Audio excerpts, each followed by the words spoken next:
할렐루야. 한밤의 기도에 오신 여러분들을 사랑하며 환영합니다. 이 시간 우리 앞뒤 분들 서로 이렇게 환영하며 인사했으면 좋겠습니다. 주님이 우리를 예배자로 부르셨습니다. 함께 같이 한번 읽음 인사하면서 함께 시작했으면 좋겠습니다. 주님이 우리를 예배자로 부르셨습니다. 제 마음 가운데 계속 이 예배를 준비하면서 떠오르는 찬양이 있습니다. 새로운 찬양이긴 한데요, 앞으로 몇 주간 함께 같이 이 찬양을 나누며 부르며 나아갈 텐데, 제목은 삶의 예배라는 곡입니다. 우리들 안에서 지금 코로나로 인해서 무너졌던 우리들의 예배가 다시금 이 찬양을 통하여서, 또 이 찬양의 고백을 통하여서 우리 마음 가운데 주님을 예배하며 경배하는 귀한 시간이 되셨으면 좋겠습니다. 새로운 찬양인데 함께 같이 한번 불러보면서 또 함께 같이 배워보며 기도하며 나아가겠습니다.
온전한 예배,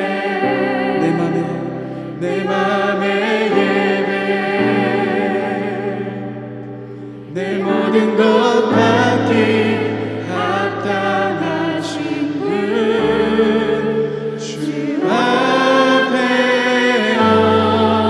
엎드려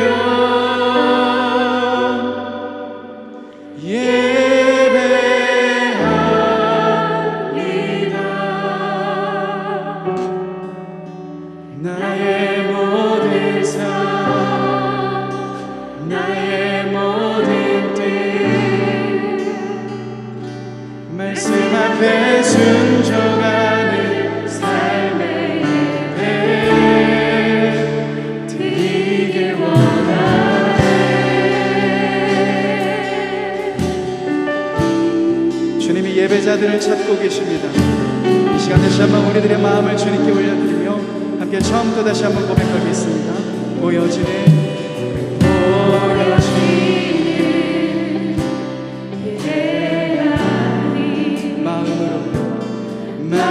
마음으로 드리는 예배, 노래하는 찬양보다 삶으로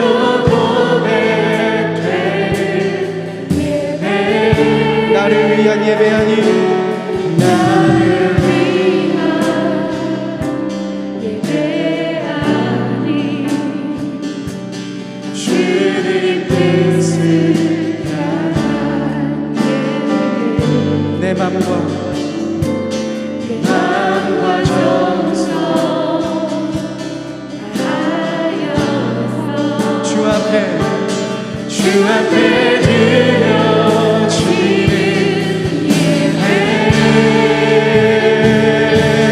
우리의 마음을 주님께 올려드리십시다. 주 앞에 엎드려 경배하는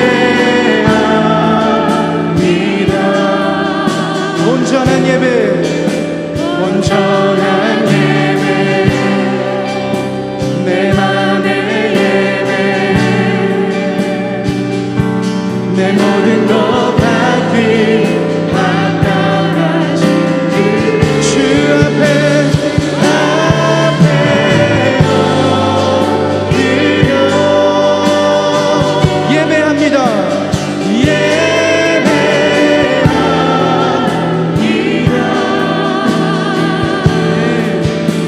나의 모든 삶, 나의 모든 뜻, 나의 모든 뜻 말씀 앞에 순종하는 다시 한번 고백하겠습니다.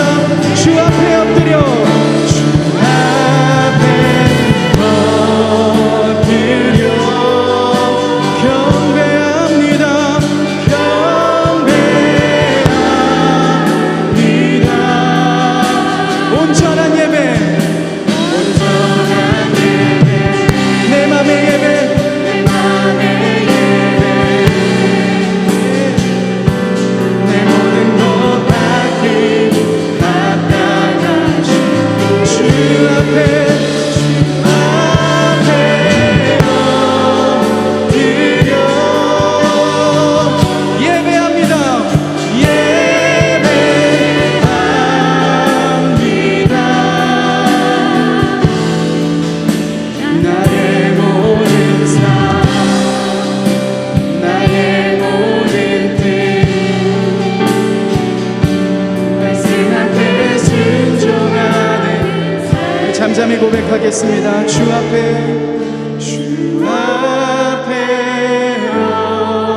엎드려 경배합니다. 경배합니다.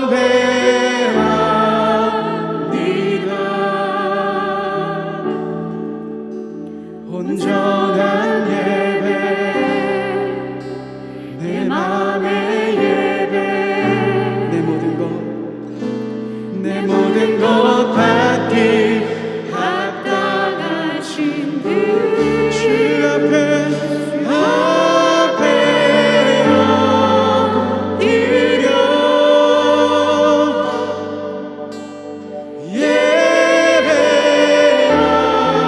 예배합니다. 나의 모든 삶, 나의 모든 뜻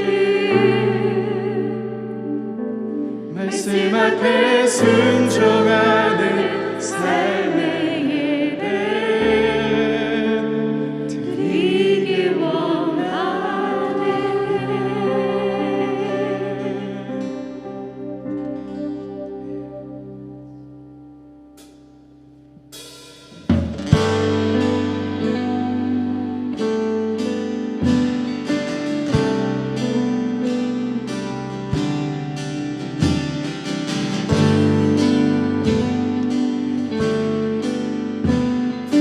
함께 찬양하겠습니다.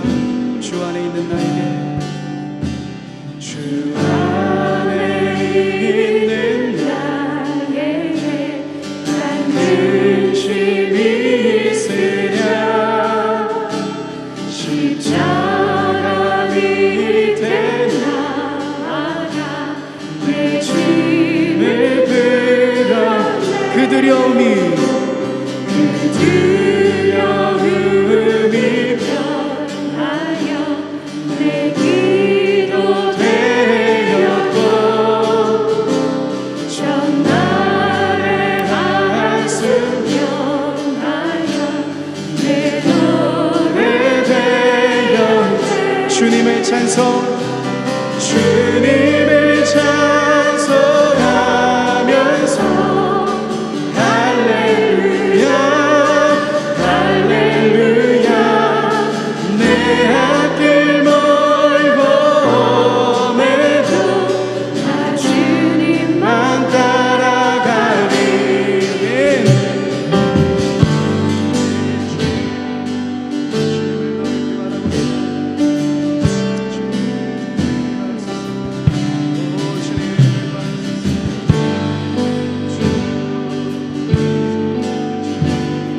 우리 3절로 함께 찬양하겠습니다. 내 주는 자비하셔서, 내 주는 자비하셔서 늘 함께 계시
바라보며 나아가십시다.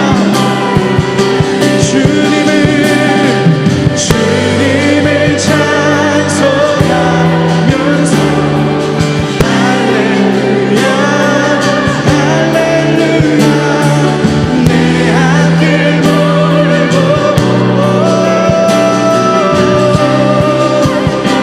다시 한번 우리 믿음을 다해서 주님을 찬송하면서 할렐루야 할렐루야 내 앞길 몰고 오매도 나아가니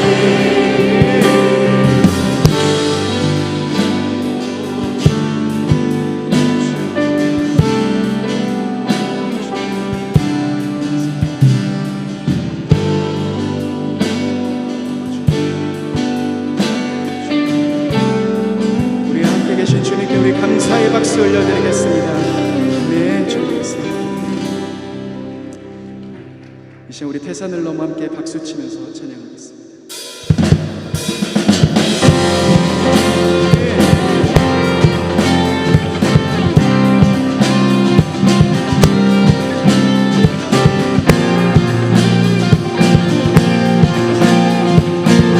함께 찬양하겠습니다. 태산을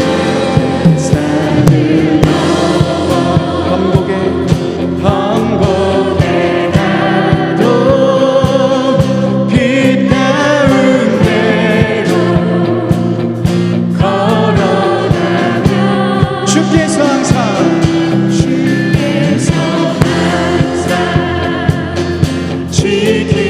지키시기로 약속한 말씀 변치 않네.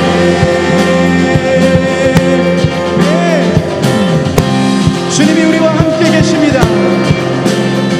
우리 그 주님을 바라보며 함께 더 깊이 찬양하며 나아가겠습니다. 캄캄한 밤에 다닐지라도 주께서 나의 길 되시고 나에게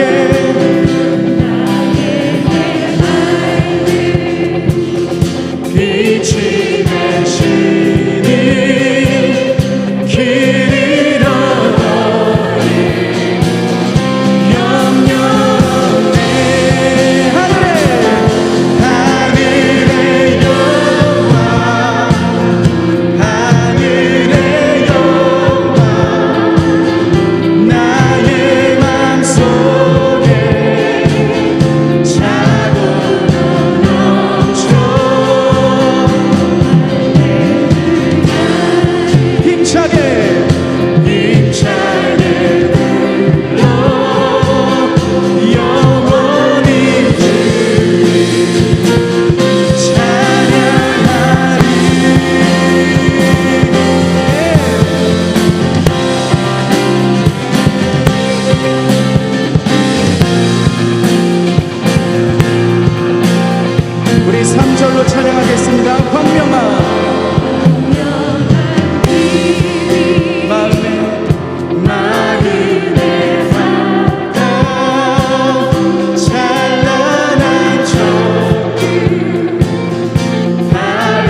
찬양하겠습니다. 주가 보이신 생명의 나 주님과 함께 상한 마음을 들이며 주님 안에 나가리 나의 위로움이 되신 주 그 이름 예수 나의 길이 되신 길이 되신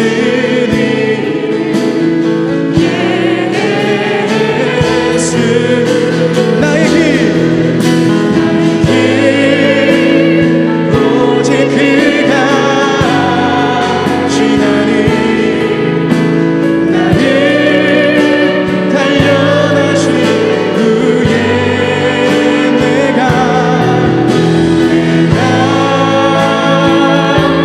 정인 바지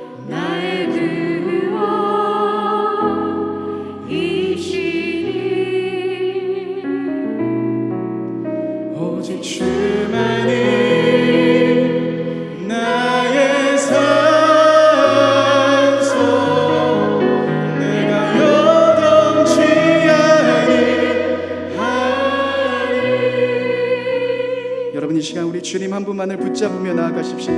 혹시나도 여러분들의 마음 가운데 다른 것을 붙잡고 있었다면은, 다른 것을 소망으로 두고 있었다면은 이 시간 그 모든 것들 내려놓고 오직 주님만이 나의 소망이십니다. 주님만이 나의 구원이시며 주님만이 나의 반석이십니다. 주님만이 나의 산성이십니다. 이 시간 우리들의 모든 마음을 주님께 올려드리며 주님 한 분만을 의지하며 같이 한번 이 시간 기도하며 나가겠습니다. 기도하시겠습니다. 주님만이 우리의 산성이십니다. 주님 한 분만을 붙잡으며 나아갑니다. 주님 한 분만을 의지하며 나아갑니다. 하나님 우리의 소망이신 주님 한 분만을 바라보며 나아갑니다. 우리들의 모든 마음을 주님께 올려드리며 나아갑니다. 하나님 우리들이 붙잡고 있었던 다른 것들을 내려놓고 오직 주님 한 분만을 바라보며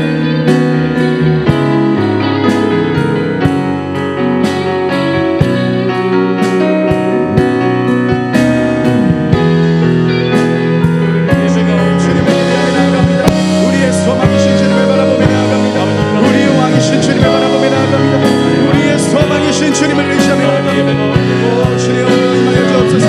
오 주여 임하여 주옵소서. 우리의 소망이신 주님께 우리들의 모든 마음을 올려드립니다. 우리의 모든 사랑을 올려드립니다. 주님 임하여 주옵소서. 우리들의 모든 마음을 오직 주님께 있습니다. 주님 한 분만을 의지하며 주님 한 분만을 사랑합니다. 이 시간을 보내시죠. 우리가 온전한 예배 드릴 수 있도록 온전히 주님만 바라보기 원합니다. 주님만 예배 드리기 원합니다.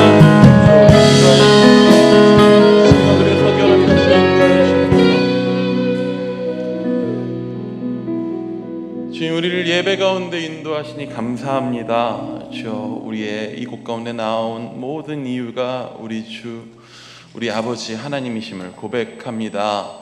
주여, 주님만 바라보게 하시고 주께서 지금 이 시간 말씀하실 때에, 주께서 내가 너와 함께한다고 말씀하실 때에 그 음성 우리가 듣게 하시고 그 사랑 가운데에서 충만히 주를 누리며 이 시간 주 안에서 우리가 기쁨을 얻어가게 하여 주시옵소서. 살아계신 예수님의 이름으로 기도드립니다. 아멘.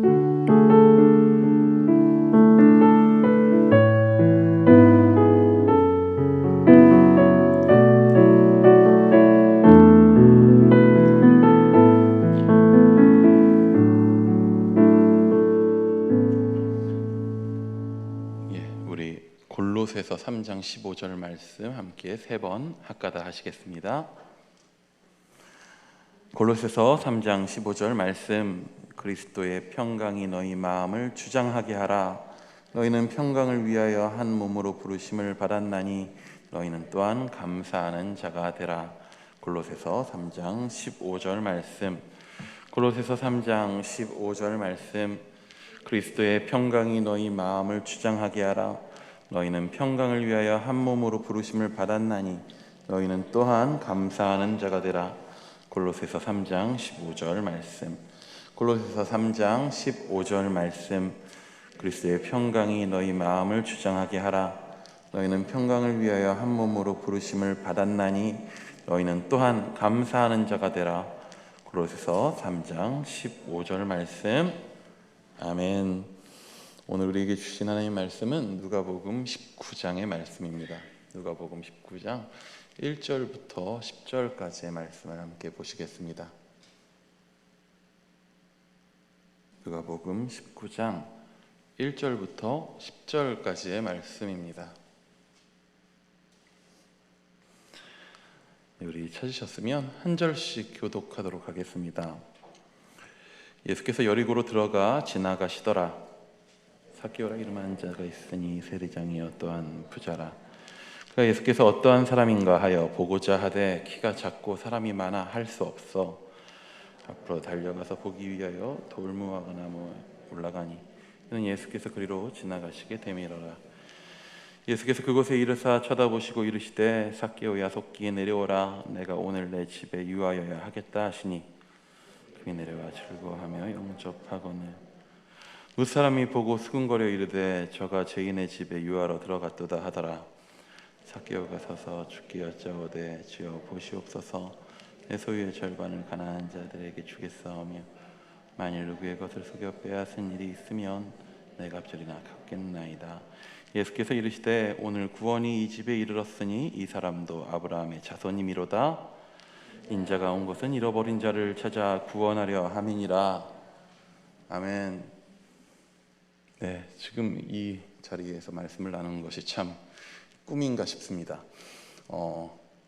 제가 아니었거든요. 분명 제가 서 있네요. 네, 김성희 목사님 원래 서시는 차례였었는데, 코로나는 아닙니다. 아닌 것 같습니다.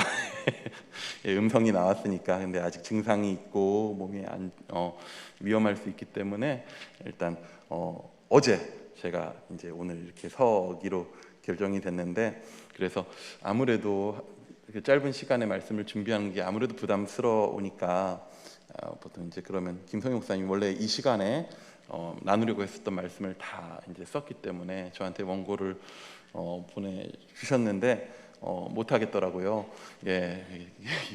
입에 안 맞아가지고 마음도 잘 모르겠고, 그래서 나중에 꼭 하시라 라고 말씀드리고, 오늘 좀 나누려고 하는 말씀은, 그래서 사실 저도 지난주에 좀 다른 교회 청소년 수련회에 그 설교 말씀 나눌 기회가 있어서 갔다가 그때 좀 나눴었던 말씀인데, 우리 장년들하고도 좀 나누면 참 좋겠다, 그런 마음이다라는 생각이 좀 들어서 좀 많이 수정을 했죠. 애들한테 했었던 수련회 설교인데 얼마나 험하겠어요. 있는 그대로 다 하면 충격을 받으시고 나갈 수도 있기 때문에 많이 수정했지만, 그럼에도 불구하고 여전히 그 안에 어투와 내용들이 어쩔 수 없는 부분들이 있어서 들으시다가 놀라실 수도 있어요. 근데 우리가 청소년이 된 마음으로 지금 이 시간 마음을 열어 한번 잘 듣고 우리 마음에 함께 새길 수 있으면 좋을 것 같습니다. 우리가 믿는 종교를 우린 기독교라고 말합니다. 그 온 세상에 정말 수많은 종교들이 있는데 그 많은 종교들과 기독교의 가장 큰 차이점 뭐냐면 세상 모든 종교들은요, 사람이 자기 구원을 위해서 신을 찾아가요. 신에게 이르기 위해서 선을 쌓습니다. 돌을 쌓습니다. 신 앞에 정성도 쌓고, 그렇게 쌓고 쌓아 올라가서 신에게까지 이르는 것이 종교들의 목표입니다. 그런데 기독교의 신은 우리 하나님은 그 반대입니다. 하나님은 사람에게 찾아오십니다. 사람이 애써서 이르러야 하는 존재가 아니라 사람에게 직접 친히 찾아오시는 존재입니다. 사람의 수고와 노력으로 구원에 절대 이를 수 없기에 하나님을 떠난 사람, 자기 죄 때문에 하나님 아버지 앞에 결코 나올 수 없기 때문에 그런 사람이 사람에게 직접 찾아오시는 분이 누구냐? 바로 우리 기독교의 하나님이십니다. 기독교라는 이름 그 자체가 그 사실을 너무나도 우리에게 잘 보여주고 있습니다. 기독이라는 말은 한문이지요. 외국말을 한문식 발음으로 바꾸어 쓴 말입니다. 기독은 그리스도라는 말을 한문으로 음을 따서 바꾼 말입니다. 그리스도는 우리 가운데 찾아오셔서 우리와 같은 사람이 되시고 우리를 구하기 위해서 자신을 내어주신 하나님의 아들 예수이십니다. 구약 성경에 보면요, 하나님이 자신을 떠나서 죽음 안에 살아가고 있는 사람들한테 찾아오시는 모습들을 많이 볼 수 있습니다. 그런데 보면 어떤 사람, 어떤 가족, 어떤 민족에게 한정적으로 찾아오셔요. 하나님이 어떤 분이신가에 대한 흔적들 정도를 살펴볼 수 있는 정도로 등장하십니다. 사실 그 모든 것들은 준비 단계지요. 하나님은 자신을 떠난 사람과 온 세상을 되찾기 위한 온 세상의 역사의 모든 것을 포괄하는, 애들 말로 빅픽처라고 하죠. 큰 그림을 그리셨는데 처음부터 구약은 그 빅피처의 메인 이벤트를 사람들에게 이해시키기 위한 준비 단계였죠. 하나님이 우리를 위해 준비한 메인 이벤트, 하나님이 진짜 직접 우리에게 찾아오신 그 메인 이벤트, 그게 바로 우리 예수 그리스도이십니다. 하나님이 이 메인 이벤트를 통해서 우리가 잃었던 그 처음에 창조 때의 복, 하나님의 형상을 우리가 다시 얻을 수 있도록 하십니다. 우리가 아무리 애써도 찾지 못하고 채우지 못했던, 우리가 원하지만 살아낼 수 없었던 그러한 삶을 우리에게 회복시켜 주십니다. 창조 때 우리에게 주셨던 그 복이 다시 우리에게 찾아오는 그 소리, 우리는 그것을 복된 소리라 할 수 있습니다. 복음이라 할 수 있죠. 그리고 그 복은 우리에게 찾아오신 하나님이 우리에게 걸어오시는 소리입니다. 오늘 그 복음, 하나님이 걸어오신 소리, 예수께서 걸어오신 그 소리를 듣고 보고 그 복을 누리게 된 한 사람의 이야기를 좀 나누고자 합니다. 오늘 우리가 함께 읽은 본문은요, 그 삭개오라고 하는 사람이 나옵니다. 잘 아시는 사람이시죠. 우리 본문을 함께 보았으니 우리 정보를 한번 함께 취합해 보면 좋을 것 같습니다. 삭개오에 대해서 정보를 오늘 읽고 들은 대로 한번 나눠보면 좋을 것 같은데요. 어디 사는 사람인가요? 감사합니다. 여리고 사는 사람이죠. 여리고 사람입니다. 삭개오는 여리고에 사는 사람입니다. 여리고 하면 가장 먼저 떠오르는 게 뭐죠? 성벽이 무너졌죠. 부실공사인가요? 아니죠. 하나님이 그 권능으로 무너뜨리셨습니다. 이스라엘이 가나안에 입성할 때 당시 가장 먼저 무너뜨리고 들어간 성이 여리고였습니다. 그게 그러니까 여호수아가 그 여리고를 무너뜨렸던 그게 지금 오늘 삭개오가 사는 때로부터 대략 한 1300년 전쯤 이야기입니다. 한마디로 여리고라는 성은요, 1300년 전에도 큰 도시였다는 거죠. 실제로 여리고라고 하는 도시는요, 인류 문명이 발견한 모든 도시들 중에서 가장 오래전부터 도시 문명이 발달한 도시입니다. 크고 역사가 오래된 도시고 오래 지나도 유지될 만큼 도시가 형성될 수밖에 없는 그런 좋은 곳에 자리를 잡고 있었던 도시인 거죠. 지금 한국의 수도가 어디죠? 잘 모르시는군요. 한국의 수도는 지금 서울입니다. 서울이 지금 대한민국의 수도지만 서울은 지금 대한민국의 수도만이 아니었어요. 예전에 또 어디의 수도였죠? 조선이라고 하는 나라의 수도 한양이었고요. 또 백제 시대 때도, 백제가 서울 지방을 점령했을 때도 서울은 수도였던 적이 있습니다. 그리고 삼국 시대 때에도 우리나라에서 서울 지방을 지배하고 있었던 나라들은요, 항상 서울을 수도는 아닐지라도 굉장히 그 나라의 중요한 도시로 삼습니다. 왜 그런가요? 도시로서 사람이 살기에 너무나도 좋은 조건을 다 가지고 있기 때문인 거죠. 여리고도 그런 도시라는 것입니다. 사실 여리고는요, 여리고가 속해 있었던 유대라고 하는 그 나라의 수도는 아니었죠. 유대의 수도는 어디였나요? 너무 많이 물어보죠. 청소년부설교는 이렇습니다. 유대의 수도는 어디입니까? 예루살렘이었어요. 예루살렘이 수도였습니다. 여리고에서 쭉 올라가면 예루살렘이 나옵니다. 여리고 다음 나오는 도시가 그냥 예루살렘이라고 생각하셔도 돼요. 선한 사마리아인 비유에서 예루살렘에서 여리고로 내려오는 사람이 강도를 만난 거였죠. 바로 연결된 도시입니다. 예루살렘은요, 유대 땅의 수도였습니다. 하지만 사실 따지고 보면 입지 조건이나 환경으로 보았을 때 예루살렘은 산 위에 있는 도시입니다. 방어엔 좋으나 도시로서 왔다 갔다 하는 것이나 그런 모든 것에 있어서 여리고에 비하면 아쉬울 수 있어요. 차라리 여리고가 도시로서는 이점이 훨씬 더 많은 곳이었죠. 즉 여리고는 지금식으로 말하면 어떤 느낌이냐면요, 여러분, 강남이에요. 여리고는 강남 같은 곳이에요. 삭개오는 그럼 어떤 남자인가요? 강남 사는 남자인 거죠. 잘 나가는 남자죠.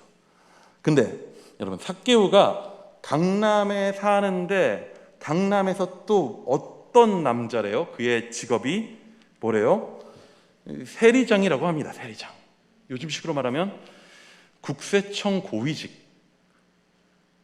그런데 사실 당시나 지금이나 공무원이라는 직업이 탄탄해서 그렇지 돈을 많이 버는 직업은 아니란 말이죠. 근데 이 사람은 뭐라고 해요? 우리 2절 한번 같이 읽어보겠습니다. 2절입니다. 시작. 삭개오라 이름하는 자가 있으니 세리장이요 또 부자라. 와, 부자 공무원입니다. 신랑감 아닌가요? 공무원이 어떻게 월급만으로 부자가 될 수 있었을까요? 사실 우리가 아는 대로 그는요, 비리 공무원이었습니다. 당시에 세리가 하는 일이 뭔가요? 세금 걷는 일입니다. 근데 세금을 걷어서 당시에 어디로 바칩니까? 로마라고 하는 나라에 바칩니다. 유대에 사는 유대 사람인데 왜 뜬금없이 로마한테 세금을 바치느냐? 식민지였거든요. 유대라는 나라는 당시 온 세계를 다 잡아먹었던 로마라고 하는 강대국의 식민지였습니다. 로마는 자신이 점령한 식민지들의 세금을 걷었어요. 사실 식민지 백성들한테 있어서는 그 책정된 원래의 세금을 채우는 것도 절대 쉬운 일이 아니었습니다. 근데 국민들의 인생이 언제 더 괴로워지는가? 중간에 해먹는 분들이 있으면 괴로워지는 거죠. 그런데 우리 오늘의 주인공 삭개오 씨가 바로 누구냐? 바로 그 해먹는 분이라는 거죠. 비리 공무원입니다. 사람들을 괴롭게 하는 사람이었어요. 또 우리 부자 비리 공무원 삭개오에 대한 정보가 또 무엇이 나옵니까? 우리는 사실 어려서부터 교회를 다니면 삭개오에 대한 정보를 가장 먼저 배우는 게 있습니다. 뭐죠? 키가 작아요. 키가 작았어요. 사실 저는 살면서 키 작은 서러움을 겪어본 적이 없습니다. 키가 작으면 뭐가 힘든지 저는 잘 모릅니다. 죄송합니다. 공감을 못 해드리는데 키 작은 어려움들이 근데 있나 봐요. 저랑 같이 사는 분은 저보다 30cm 정도 작거든요. 많이 어려운가 봐요. 일단 찬장을 열어가지고 위에 있는 걸 꺼내는 것 자체가 너무 힘들고 뭐가 다 불편하대요. 저는 잘 모르겠습니다. 근데 이 사람 삭개오는 키가 작은 사람이었는데 키가 작은 것뿐만 아니라 이 사람은 어떤 사람인가 하면요, 자기가 갖고 있는 단점, 자기가 갖고 있는 어려움을 어떻게든 극복해내는 사람이에요. 자신이 얻고자 하는 것을 얻어내기 위해서 자신의 한계와 어려움을 극복하는 것이 익숙한 사람이라는 거죠. 어때요? 키가 작으면 어떻게 하면 돼요? 나무 위로 올라가면 됩니다. 자신의 단점을 언제든지 극복해내는 그런 사람이에요. 어찌 보면 요즘 시대에 추구할 만한 인간상이라고 할 수 있습니다. 근데 오늘 본문에 삭개오에 대한 마지막 묘사가 나옵니다. 7절에 보면요, 사람들이요 뭐라고 나오냐면 수군거린다고 나와요. 삭개오에 대한 사람들의 평가는 뭐냐? 수군거림이에요. 그의 뒤에서 욕하는 그런 사람입니다. 삭개오는 누구냐? 죄인입니다. 단순히 삭개오라는 사람이 비리를 저질렀기 때문에 그 객관적인 지표를 가지고 그를 죄인이라고 부르는 것뿐만 아니라 그는 그냥 사람들에게 미움받는 사람이었어요. 미움받는 사람. 사람들이 그를 싫어했습니다. 그럴 만도 하죠. 당시 세리는 누구를 위해서 세금을 걷었다고요? 로마를 위해서. 지금 우리나라를 무력으로 강제 점거하고 우리가 애써서 거두어들인 것들을 빼앗아가고 우리에게 강제력을 행사하고 있는 바로 그 로마, 원수 같은 로마. 그런데 그런 나라를 위해서 동족이었던, 삭개오도 유대인인데 동족인 그 유대인이 그들을 위해서 일하고 있는 거예요. 우리나라식으로 말하면 일제강점기의 일본놈 앞잡이인 거죠. 거기에 또 뭐까지 합니까? 비리까지 저지릅니다. 군인들과 짜고 공식적으로 걷어들여야 되는 세금보다 훨씬 많은 세금을 책정해서 사람들의 삶을 살아갈 수 없을 정도로 돈을 걷어가요. 삭개오는요, 사람들에게 미움받는 사람입니다. 근데요, 삭개오가 애초에 그렇게 살고 싶었을까요? 미움받으며 사는 게 꿈은 아니었을 거잖아요. 삭개오도 한 번뿐인 인생 잘 살고 싶었습니다. 성공하고 싶었습니다. 남들보다 작은 키로 살지만 남들 위에 올라가서 살고 싶었어요. 그래서 그는 올라갑니다. 성취합니다. 그는 여리고에 삽니다. 거기서 부자가 됩니다. 공무원이에요. 그 중에서도 높이 올라갔습니다. 남부러울 것 없이 누리고 살아요. 누구도 삭개오를 함부로 대하지 못해요. 삭개오가 엄마 아빠 잘 만나가지고 그냥 운이 좋아가지고 그렇게 올라간 게 아닙니다. 당시에 로마와 직접적으로 관계해야 되는 세리장의 자리는요, 그런 식으로 그냥 쉽게 막 비리로 올라갈 수 있는 자리는 아니에요. 그는 인생을 걸고 애써서 그 자리까지 올라갔고 비리를 저질렀지만 자기가 원하는 것들을 어떻게든 성취한 사람입니다. 근데 애써서 수고해서 인생을 그렇게 열심히 살았는데 그 결과는 어떻습니까? 그렇게 애쓰고 수고한 결과는 그는 미움받는 자가 됩니다. 자기가 자라온 자기 나라, 자기의 동족들에게 미움을 받습니다.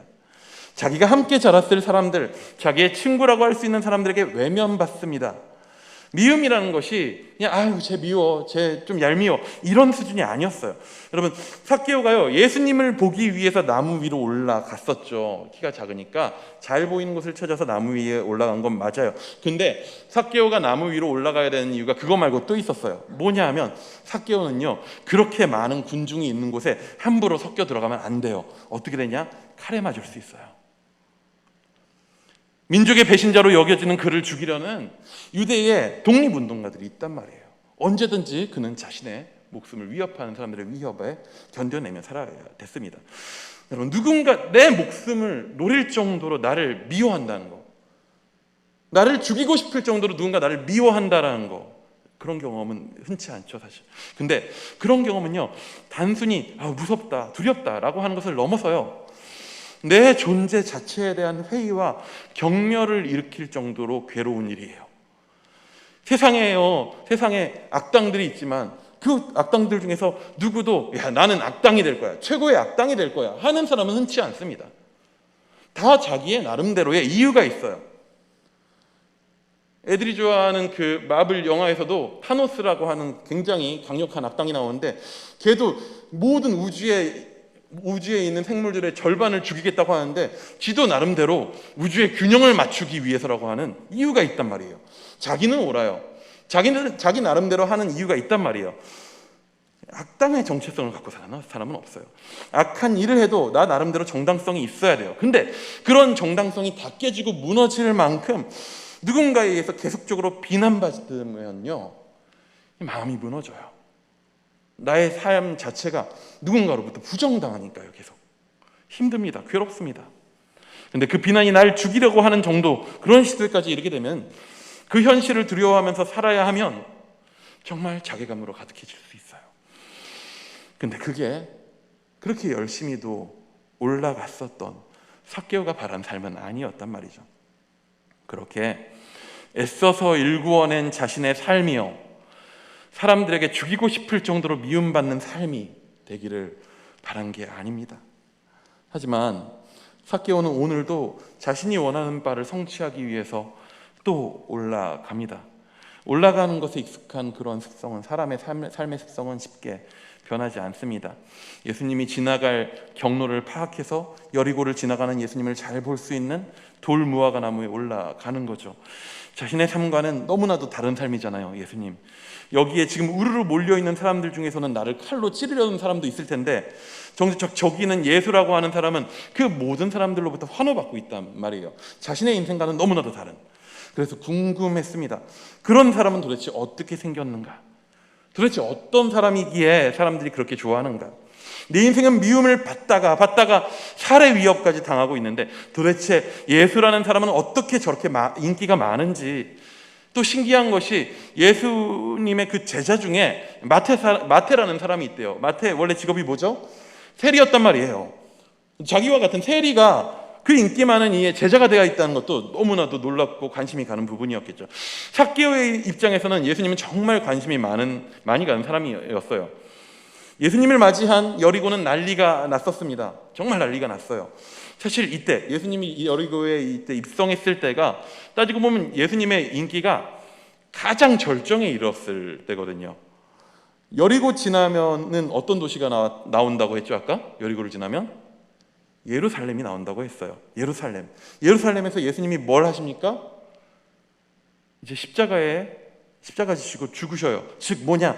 예수님의 여정의 거의 마지막 때라는 거죠. 지금 여리고는 예수님의 인기가 가장 절정에 이르렀을 때라는 거예요. 예수님이 여러분 왜 이렇게 인기가 많았나요? 왜 이렇게 예수님이 인기가 많았을까요? 여러분 만약 제가 예수님이었으면 저는 뭘 할 거냐면 유튜브를 할 거예요. 컨텐츠가 무한하지 않습니까? 예수님이 막 영상 찍고 본인 나와가지고 오늘은 중풍병자를 한번 고쳐보겠습니다. 막 조회수가 막 실시간이 막 올라가겠죠. 오늘은 여기 38년 된 병자가 누워있네요. 인터뷰를 해보겠습니다. 어떻게 이렇게 됐나요? 하면서 막 치유해버리면 여러분 한 일주일이면 구독자 10만을 찍을 수 있습니다. 이 유튜브 구독자 10만이 어느 정도의 느낌인지 모르시죠? 일산충신교회가 3년대 유튜브 채널을 열어서 하고 있지만 아직 907명입니다. 예, 10만 명이라고 하는 거는요 10만 명이면 그냥 다른 일들을 포기하고 그 일을 직업으로 삼을 수 있는 숫자예요. 근데 여러분 일주일이면 10만 찍습니다. 아마 예수님이 반년 내로 100만도 찍습니다. 그 정도 콘텐츠였으면 100만 찍으면 월 수익이 몇 천만 원. 근데 이런 예수님의 기적과 놀라운 가르침들은요 당시에 유튜브라는 게 없었던 그 시절에도 온 유대와 주변 이방 나라들까지 예수님을 유명하게 만들어요. 유튜브가 있었으면 이 정도 유명해지는데 일주일도 안 걸렸을 거예요. 근데 예수님의 인기는 그게 다가 아니었어요. 당시의 유대는 어떤 상황이라고 했나요? 로마의 식민지라고 했죠. 당시 사람들의 인생이 행복했을까요? 아니에요. 어떤 나라의 식민지 백성으로 산다는 건요 절대 행복할 수가 없습니다. 미래가 없어요. 뭘 해도 자신의 미래가 없는 거예요. 심하게 괴롭고 불행했을 것입니다. 그러면 당시 사람들의 가장 큰 바람은 뭐냐? 우리를 압제한 이 로마를 물리치고 독립하는 거. 그리고 세상 모든 악한 이 주변 이민족들을 심판하고 우리 유대 민족이 우리 민족의 하나님이 우리 유대 나라를 온 세상 가운데 가장 높이 드높여 주시는 거. 실제로 유대인들에게는 메시아에 대한 소망이 있었거든요. 구약의 예언자들이 메시아라고 하는 존재가 와서 그런 일들을 이룰 것이다 라고 예언했단 말이에요.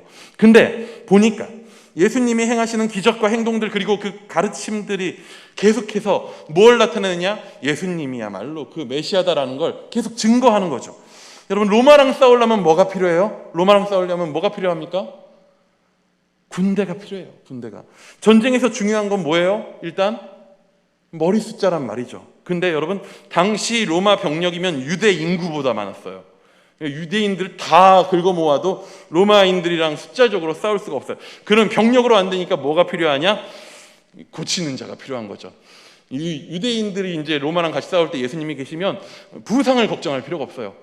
고치시면 되니까. 죽으면 어떻게 하면 돼요? 일으키시면 돼요. 상대방 입장에서 미칠 노릇이겠죠. 예수님만 있으면 싸움도 무조건 이길 것 같은 거예요. 예언을 성취하는 예수님의 모습들도 있겠지만 그걸 떠나서 현실적으로 생각해도 예수님의 능력이면 로마랑 충분히 싸워볼 수 있게 보였겠죠. 그래서 사람들은요 예수님이 유대의 왕이 되길 바랬단 말이에요. 왕, 자신들의 소망을 바라는 소망을 위해 예수님이 왕이 되길 바랬습니다. 근데 예수님의 인기가 절정이던 수많은 사람들이 예수님이 왕이 되길 바랬던 그때에 예수님이 여리고에 오신 거예요. 이제 예루살렘으로 올라가실 거예요. 예루살렘은 유대의 수도입니다. 왕이 있어야 되는 것이죠. 유대가 고대 이스라엘이었을 때부터 예루살렘은 하나님의 성전이 있는 성전산이자 이스라엘의 가장 위대한 다윗의 성이 있었던 그런 왕의 도시예요.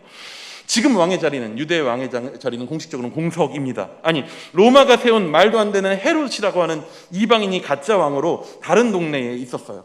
근데 이제 예루살렘에 예수님이 올라가신대요. 사람들의 마음이 막 웅장해지죠. 왕이 자신의 자리를 차지하러 가시는구나. 근데 그때 그 예루살렘에 오르시기 전 마지막 지나가는 도시가 어디였냐? 여리고라는 거예요. 여리고. 그래서 여리고가 난리가 나는 겁니다. 예수님을 환호하고 그를 왕으로 외치는 자들이 난리가 났을 거예요. 그리고 그렇게 환호하며 나온 많은 사람들이 정말 바라는 것이 있었는데, 그게 뭐였냐면, 여리고 사람들 모두가 바랬을 한 가지 뭐냐면요, 당시에는 그런 귀한 사람들이 어떤 도시를 지나면요, 그 도시에 한 집에 들러요. 일단 여정이 피곤하기에 여행 중에 하루를 누군가의 집에서 묵습니다. 이게 지금 우리나라의 문화에서는 딱히 이해가 되진 않지만요, 지금도 여전히 유대인들도 그렇고 중동 쪽에 가면요, 이런 문화가 놀라운 게 아닙니다. 자신들을 아브라함의 후예로 자처하는 유대인들이나 중동 쪽의 사람들은요, 자기 조상인 아브라함이 손님 대접을 잘해서 부지 중에 하나님을 손님으로 대접했다는 그 사실을 굉장히 중요하게 여깁니다. 그래서 누군가가 우리 동네에 지나갈 때 그를 우리 집에 손님으로 모시는 것을 굉장한 영광으로 생각해요. 근데 누군가를 우리 집으로 모시는 것은 언젠가 하나님을 자신의 집으로 모시는 영광으로 이어줄 거라고 믿었거든요. 근데 메시아로 믿는 예수님은 말 그대로 진짜 하나님급인 거죠. 예수님을 집으로 모신다는 것은 정말 영광스러운 일입니다. 로또예요. 당장 그들의 그런 신앙을 떠나서 생각해도 그렇지 않습니까? 이 사람들은 예수님이 지금 여리고를 지나서 예루살렘에 가면 예수님이 당연히 무엇이 되실 거라고 생각했어요? 왕이 될 거라고. 그 왕을 지금 우리 집으로 모신다라는 건 무엇을 의미합니까? 내가 그의 측근이 된다는 거예요. 로또입니다. 근데 예수님이 그 기대로 가득 찬 수많은 군중들을 확 실망시키셔요. 우리 1절 말씀을 한번 같이 보도록 하겠습니다. 1절입니다. 시작. 예수께서 여리고로 들어가 지나가시더라. 예수님이 여리고를 들어가셨어요. 근데 지나가시더라. 지나가는 도중이 아니라 지나간 거예요. 아무데도 안 들리고 그냥 지나가시더라는 겁니다. 이 빈정상하죠. 우리 집은 아닐 수 있어요. 여리고에서 우리 집은 아닐 수 있죠. 그럴 수는 있어도 예수님이 이 여리고를 너무 무시하는 거 아닌가라는 생각이 들 수 있습니다. 이 강남이지 않습니까? 여기 지지를 예수님이 잘 받으셔야 될 텐데 이런 식으로 지나가 버리다니 생각할 수 있습니다. 근데 예수님은 그곳을 지나갑니다. 그리고 그 사람들 마음이 좀 상했을 것 같아요.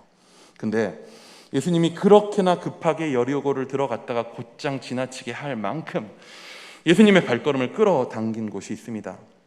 그곳은 여리고를 지나서 나간 후에 있었을 것입니다. 그곳은 여리고 밖에 있는 돌무화과 나무였어요. 돌무화과 나무. 돌무화과 나무가 무슨 여리고의 명물이었겠습니까? 돌무화과 나무는 도시 밖에 있을 것이라고 예상하는 것은 일단 나무 자체가 경관에 좋지 않습니다. 그래서 도시 안에 수목으로 잘 쓰지 않는다고 해요. 그러니까 도시 밖에 있었을 가능성이 높죠. 돌무화과 나무, 옛날 성경말로는 정말 그냥 뽕나무입니다. 뽕나무에 뭐가 볼 게 있겠습니까? 근데 예수님이 거기에 멈추어 섭니다. 지체 없이 여리고를 지나치시는 예수님을 여전히 환호하며 따라왔을 여리고 주민들의 발걸음도 거기에 멈춰 섰겠죠.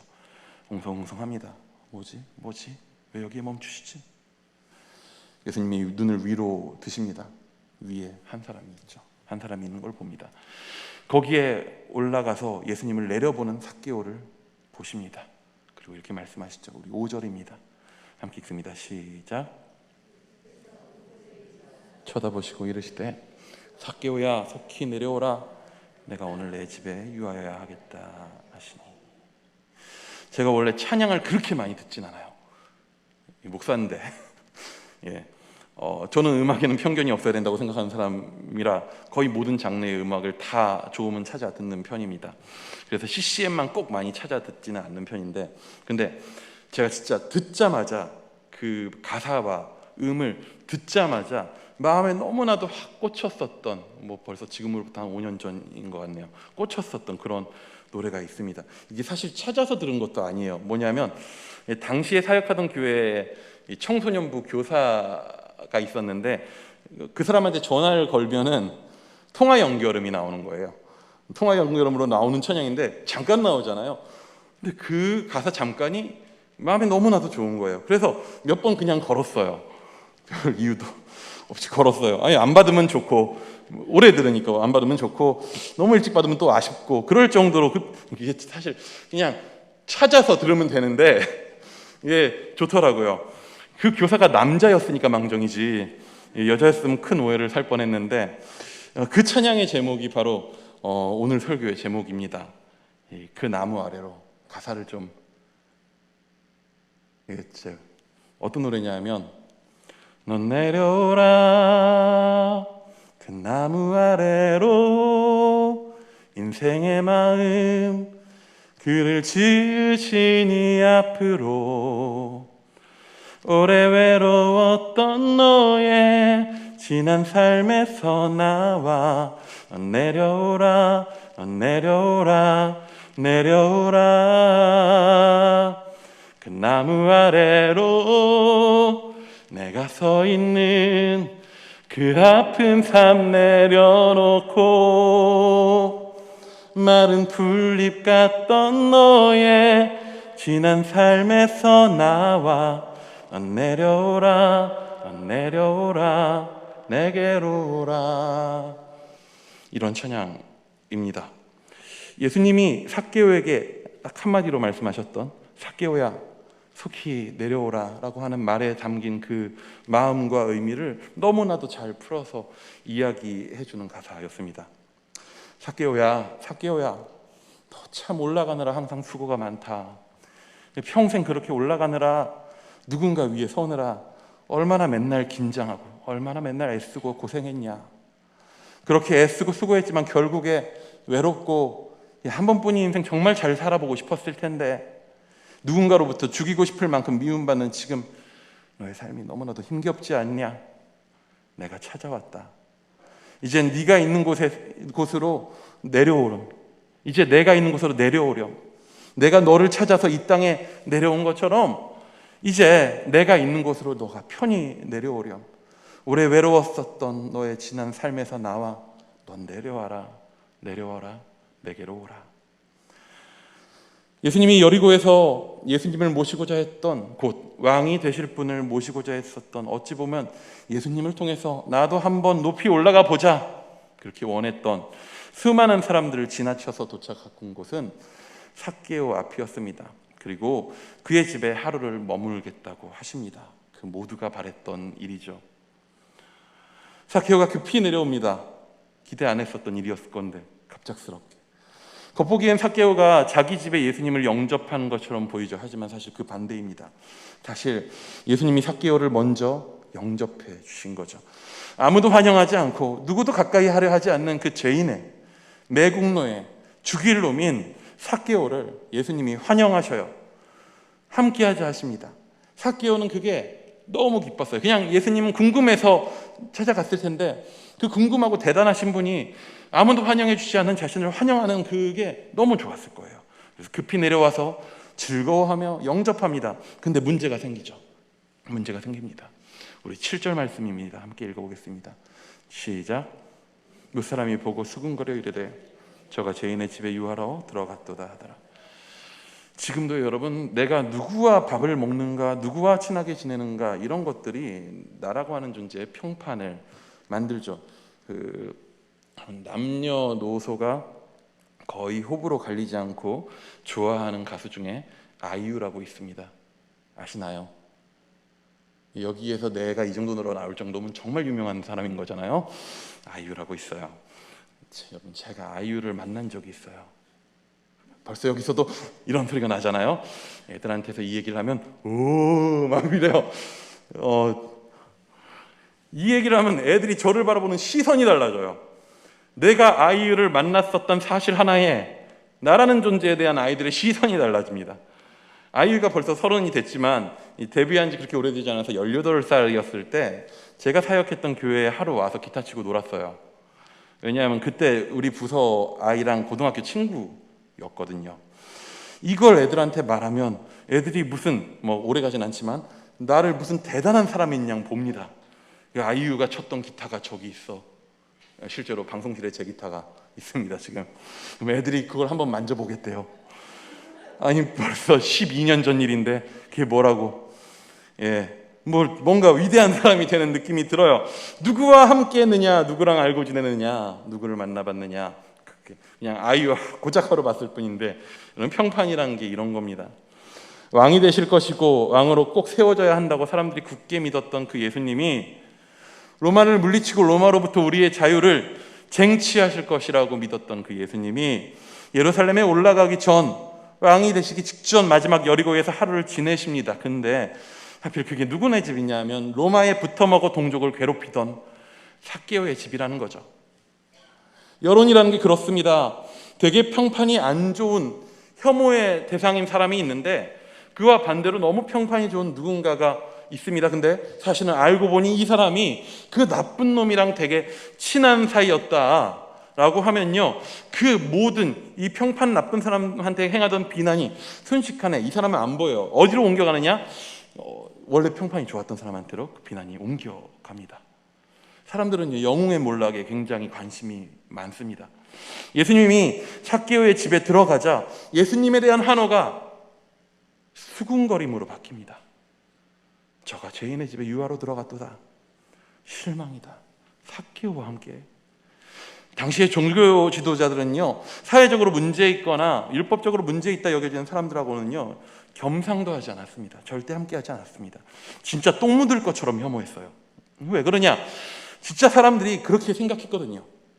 요즘식으로 말하면 예수님 지지율 떨어지는 소리가 들려옵니다. 예수님 유튜브 동영상에 막 싫어요가 10만 개씩 달립니다. 동영상에 싫어요 달리면 얼마나 마음 아픈 줄 아세요? 누가 장난인지 몰라도 도대체 설교 영상에 왜 싫어요를 남기는지 모르겠지만 싫어요가 하나 남으면 왜 그렇게 마음이 아파요? 근데 예수님 막 동영상에 싫어요가 10만 개씩 달리는 소리가 들리는 거예요. 여기에 그 수군댐이 얼마나 컸으면 집 밖에서 수군거리는데 삭개오 집안에 있는 사람들한테 그 모든 소리가 들릴 정도입니다. 삭개오는 급히 내려와서 즐겁게 예수님을 맞이했지만 상황이 이런 식으로 될 줄은 몰랐었겠죠. 옆에서 예수님이 항상 또 그러셔요. 태연하십니다. 반응 없으셔요. 옆에서 태연히 함께 식사하고 있는 예수님을 보는데 본인이 미칠 것 같은 거죠. 이 상황을 어떻게 하냐, 이게 무슨 일이냐. 예수님이 나를 위해서 나를 찾아오신 것 때문에 지금 예수님이 모욕당하고 있는 이 상황이 견딜 수가 없는 거예요. 마음이 무너지는 거예요. 여러분, 이게 예수님의 방식입니다. 이게 하나님이 우리에게 찾아오신 방식이에요. 이렇게 생각해 보겠습니다. 제가 건물주예요. 건물은 없습니다만 건물주예요. 그 건물 관리인으로 우리 딸을 세웠습니다. 제 딸을 세웠어요. 그 딸이 모든 걸 관리해요. 건물로부터 얻어진 소득 누가 누리겠습니까?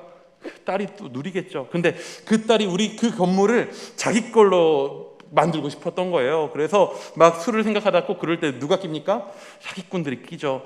사기꾼한테 껴다가 한번 속아가지고 한 빚만 정말 100억 정도 지고 저랑 호적도 파고 어찌 해야 될지 몰라 도망가 버렸어요. 우리 딸이 건물 관리인으로 있다가 사고치고 도망갔어요. 빚도 못 갚고 그렇게 숨어 있다가 결국에 잡혀버립니다. 어쩌다 보니까 그 사기꾼의 범죄까지 다 뒤집어쓰고 사회적으로 범죄자가 돼서 막 뉴스에 나오고 갚아야 할 빚은 감당할 수도 없는데 거기 모든 사람들이 우리 딸을 비난하고 나를 버리고 떠나서 그런 나쁜 인간이 된 모습으로 우리 딸이 이제 TV에 나와요. 그러면 제가 우리 떠나갔었던 그 딸을 TV에서 보면 저는 어떻게 할까요? 잘 됐다 하겠습니까? 바로 얼마 전에 그 웨스턴돔에 저희 가족이 같이 가가지고 거기서 밥 먹고 빙수 먹고 엘리베이터 타고 내려갔어요. 내려갔는데 지하 엘리베이터에서 내려서 이제 가는데 뒤를 돌아봤거든요. 엘리베이터에서 내린 지 얼마 안 됐는데 딸이 없는 거예요. 없는 거예요. 그러니까 얼마나 놀랐겠어요. 엘리베이터에서 못 내린 건 아닌가. 희연아 이러고 있는데 뒤에서 저희 아내가 저를 정말 어이없다는 듯이 쳐다보더라고요. 여기 있더라고요. 오른쪽 뒤에 있더라고요. 키가 큰 게 좋은 게 아닙니다. 애가 너무 작아서 못 봤어요. 만약에 나를 버리고 떠나서 오래도록 못 본 우리 딸이 온 세상으로부터 지탄받는 악인이 되어서 TV에 나와 사람들의 손가락질을 받고 있다면 저는 그럼에도 불구하고 그때 웨스턴홈에서 했었던 그 행동과 똑같이 할 거예요. 그 아이의 이름을 부르면서 달려갔을 거예요. 찾아 달려갔을 거예요. 달려가서 그 아이를 어떻게든 그 비난으로부터 안아줬을 거예요. 수근수근 되겠죠. 아빠가 목사라며 딸을 어떻게 키운 거야? 부모가 쓰레기네. 얼마나 사람들 그런 거 되고 댓글도 많이 달고 욕도 많이 합니까? 이런 수근거림과 웅성거림과 있어서 저는 상관없습니다. 내가 욕을 먹고 내가 비난받고 내가 죄의 값으로 죽음을 당해도 상관없습니다. 내가 그 아이를 사랑하기 때문에 그 아이를 위해서 대신할 수 있는 것이 있다면 모든 걸 대신할 거예요. 하나님은 그런 마음으로 예수 그리스도로 세상에 오십니다. 자신을 떠난 사람들과 함께 하시고 죄인들과 함께 하시고 그들을 향해 비난을 몸소 받으시고 결국에 모든 죄인들의 죄값을 치르기 위해서 자신의 목숨을 내어놓으십니다. 여러분, 이게 하나님의 방식입니다. 근데 놀랍게도 이 방식이 얼마나 놀랍냐 하면 이게 복음의 이유가 뭐냐면은 이러한 하나님 아버지의 마음, 예수님의 마음을 받고 그 사랑을 경험하잖아요. 삭개오 옆에 있는 예수님에게 비난이 계속 쏟아지는 것들을 보잖아요. 그런 사랑을 경험하잖아요. 그러면 사람이 변해요. 사람이 변해요. 8절입니다. 8절 한번 같이 읽어봅니다. 시작. 삭개오가 서서 주께 여짜오되 주여 보시옵소서 내 소유의 절반을 가난한 자들에게 주겠사오며 만일 누구의 것을 속여 빼앗은 일이 있으면 내 갑절이나 갚겠나이다. 두 가지를 약속합니다. 뒤에 것부터 보자면 삭개오는 자신이 했던 모든 잘못된 행동들에 대한 실질적인 대가를 치르겠다고 합니다. 맞습니다. 삭개오는 그랬어요. 누군가의 것을 속여서 빼앗아 왔습니다. 부정한 방법으로 사람들의 것을 뺏었어요. 사람들을 괴롭혀 왔습니다. 그것이 지금 자신을 올려줬죠. 부자로 만들었습니다. 근데 그렇게 했던 모든 것을 어떻게 하겠다고요? 4배로 갚겠답니다. 이 정도면 파산할 수도 있어요. 자기 평생을 들여가지고 쌓아온 그걸 다 잃어버릴 수도 있습니다. 하지만 삭개오는 지금 자신의 원래 상태, 즉 죄인으로서 비리 공무원으로서 남아있을 수가 없어요. 왜요? 그런 내 모습 때문에 지금 나를 사랑하셔서 나를 찾아오시고 나를 환영하신 유일한 한 분, 드디어 나를 환영해준 한 분, 그 예수님이 비난받고 계시거든요. 내가 죄인의 습관에 머물러 있을 수가 없습니다. 더 이상 예수님을 희생시킬 수가 없어요. 그리고 또 무엇을 합니까? 가난한 자들을 위해 자신의 재산의 절반을 주겠다고 합니다. 이 땅에 있는 가난한 자라고 하는 이름으로 대표되는 모든 도움이 필요한 사람들, 사랑이 필요한 자들, 그들을 위해서 자신을 나누겠다고 하는 것입니다. 여러분, 얼마나 복된 사람입니까? 하나님의 형상을 가진 사람 아닙니까? 하나님이 지으신 세상을 돌보는 자가 되지 않았습니까? 하나님의 사랑의 형상을 드러내어 피조세계로 하여금 하나님의 사랑을 누리게 하는 자가 됩니다. 처음 창조됐었던 그 복을 누리는 자가 돼요. 자신을 나누어요. 자신의 것을 쪼개서 나누어요. 그렇게 평생 쌓아왔던 것들을 쪼개서 나누어 주는데도 부족하다고 느끼지 않아요. 왜냐? 삭개오는 지금 자신을 위해서 모든 것을 내어주신 하나님의 사랑으로 가득 찼거든요. 하나님이 그 안에 가득 찼습니다. 그가 하나님의 형상이 됩니다. 예수님이 선포하십니다. 우리 9절입니다. 9절입니다. 시작. 오늘 구원이 이 집에 이르렀으니 이 사람도 아브라함의 자손님이로다. 수군거리던 모든 사람들 앞에 죄인이었던 삭개오가 이제 바뀌었다라고, 하나님의 자녀가 되었다라고 예수님이 선포하십니다. 돌무화과 나무 위에서, 사람들 위에서 자신이 추구하던 모든 것을 이루며 살던 삭개오와 예수님과 함께 낮은 곳에서 섬기고 사랑하는 자로 내려온 삭개오, 이 둘 중에 누가 더 행복해 보이십니까? 누구와 같이 되고 싶으십니까? 오늘도 하나님은 여기에 우리와 함께 계셔서 우리를 바라보시며 말씀하십니다. 내가 여기 있으니 안심하고 내려와라. 나와 함께하자. 강제하지 않으셔요. 오래 외로웠던 너의 삶의 자리에서 내려와. 내게 내려와라. 마른 풀림 같던 너의 삶에서 나와서 나에게 내려와라. 수고하고 무거운 짐진 자들아, 다 나에게 오라. 하나님은 강제하시지 않습니다. 그저 사랑의 목소리로 우리에게 나에게 오라고 말씀하십니다. 오늘 위에 올라가려 힘겨워하고 있는 우리들, 올라가지 못해서 안달난 우리의 삶들, 거기에서 매일 긴장하고 두려워하며 애쓰고 어떻게 실패하지 않을까, 넘어지지 않을까, 그런 가운데서도 그렇게 살지만 행복은 누릴 시간조차 없는 우리의 삶을 향해서 예수님 말씀하십니다. 나와 함께 가자, 나에게 내려오라. 지금 이 시간 우리를 부르시는 그분 앞으로 내려가는 시간 되기 원합니다. 함께 기도하며 함께 찬양하며 그렇게 우리의 마음을 주님 앞에 내려놓으며 나아가기 원합니다. 같이 찬양하겠습니다.